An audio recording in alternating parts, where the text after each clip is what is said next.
এদিকে আমি ফ্রাই প্যানে তেল দিয়েছি। আগে তেলটা গরম হলে তারপর দিয়ে দিলাম পপকর্ন আর দিয়ে দিলাম বিট লবণ। পপকর্নটা এখন আমি তেলের ভিতর ভালো করে ভেজে নিলাম। এই যে দেখছেন মাশাআল্লাহ কতটা সুন্দর পর্দা আছে।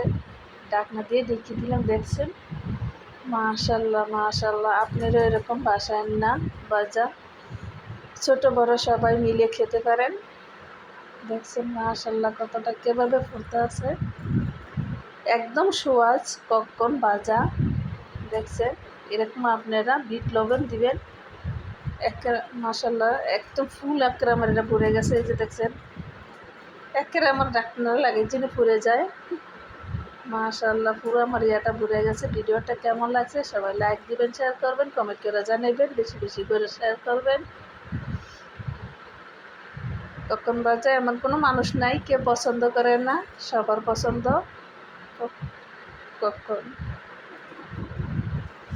মাশাআল্লাহ দেখছেন ঢাকনাটা একদম এই পুরো একদম উঠে গেছে গা, পুরো একদম টুকরো ভরিয়া।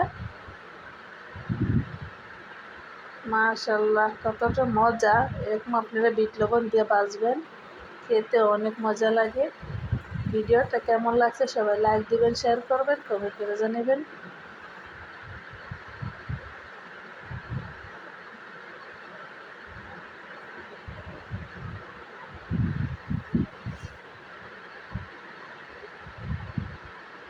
দেখছেন আমি কাছের টাইমে আবার দেখাইতেছি আপনাকে।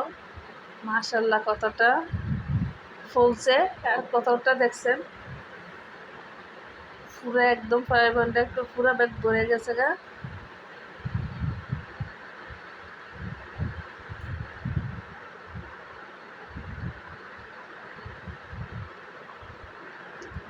পপকর্ন ভাজা কিন্তু খেতে অনেক ভালো লাগে, আর ছোটরা তো বেশি পছন্দ করে।